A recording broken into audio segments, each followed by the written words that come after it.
October 14th. Greymalk had just finished digging something up and was dragging it to the house when I entered her yard.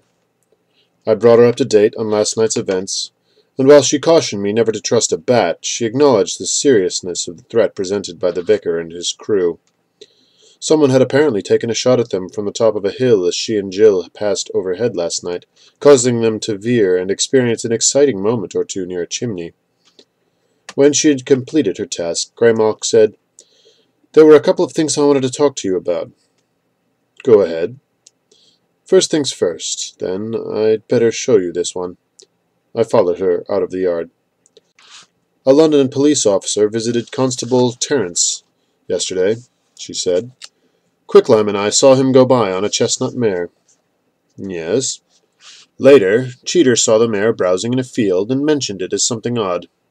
We sought about the area, but the rider was nowhere near. After a time, we went away." "You should have gotten me. I could have backtracked." "I came by, but you weren't around." "I did have some chores. Anyway, what happened?" "I was in another field later, the place we're going to now, near you. There was a pair of crows rising and falling there, and I was thinking of lunch. So were they, as it turned out. They were eating the officer's eyes where he lay in a clump of weeds, just up ahead. We approached. The birds were gone. So were the eyes. The man was in uniform. His throat had been cut." I sat down and stared. "I don't like this at all," I finally said. "Didn't think you would." "It's too near. We live just over that way. And we live over here." "Have you told anyone else yet?" "No. So it's not one of yours, unless you're a very good actor." I shook my head. "It doesn't make any sense." "Jack is supposed to have magical control over a certain ritual blade. And Owen has a sickle. So what? And Rastov has an amazing icon drawn by a mad Arab who'd given up on Islam. But he could have used a kitchen knife. And Jill has her broom. She could still find something to cut a throat with."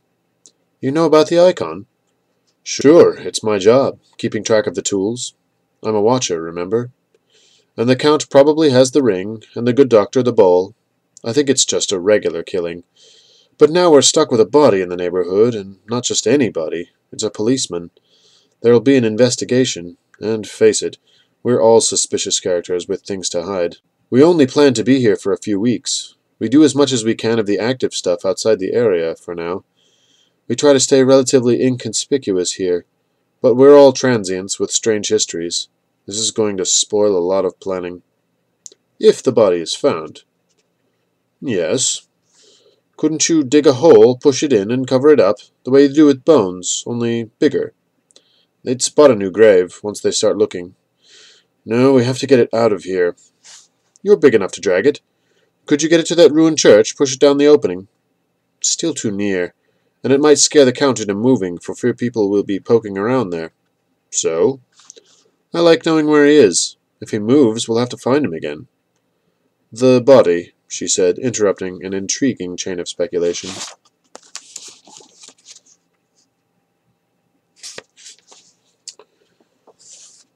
"Yes, I'm thinking. It's awfully far to the river, but I'm wondering whether I might be able to drag it there in stages and push it in. There are a lot of places I could stow it along the way." "What about the horse?" "Could you check with Quicklime? Tell him what happened, give him my reasoning. Horses are often afraid of snakes. Perhaps he could scare him into running back to town." "It sounds worth a try. Maybe you'd better check to be sure you can handle the body." I moved around to the rear, seized hold of the collar, braced my legs, and pulled. He came along nicely over the damp grass, a little lighter than he looked, too. "Yes, I can move him. I know I can't take him all the way at once, but at least I can get him out of here." "Good. I'll go and see whether Quicklime is out and about." She dashed off, and I commenced pulling the officer along, his ruined face toward a clouded sky. All afternoon I dragged and rested, hiding him twice, once when people were about, another time to return home and make my rounds. And the thing in the steamer trunk was acting up again. At one point the horse did trot by along the roadside.